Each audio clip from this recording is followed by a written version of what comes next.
So some of you have been asking to see this. The Fluffy Submarine. You might notice it's still in its plastic wrapping. This is to protect it for all the travelling home. But yes, this is the Fluffy Submarine. It is big.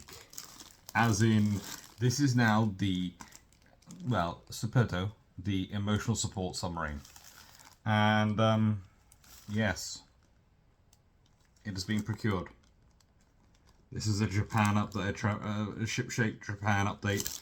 We have a giant submarine, a giant fluffy submarine, which does go. It does fit with the ship-shape mantra, realistically.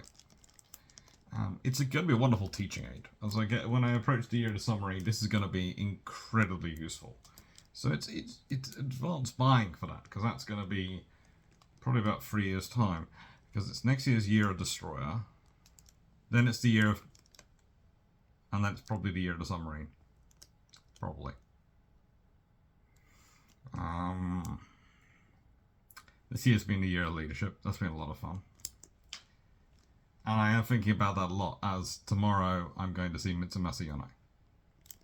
I'm going to his memorial. That's the aim. If we got the right temple. And this is one of the fun with Japan, is that the translation of temples, even sometimes some of the discussion of temples, doesn't exactly always get us to the right temple. Sometimes it takes a couple of hits to get to the right one, and the right place in the right temple. We've mostly done okay though. I will say that the websites in English have not always been updated, but the Japanese people themselves, when you get here and you start talking to them, are very quick to tell you exactly where to go and what's going on, and that is really useful. That is really, really useful, and that's been something which I found great the whole way through. And I can understand why they don't necessarily always keep the English websites up to date. You know, there's a lot of extra pressure. They're updating everything else anyway.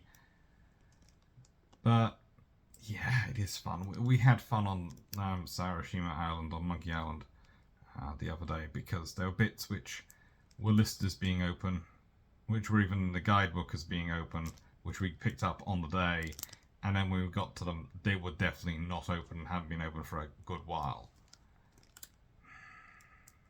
It's disappointing, but you know, overall it's a very small part of a very big trip, and we have got a big fluffy submarine. So no one can be upset about a trip which involves getting a big fluffy submarine.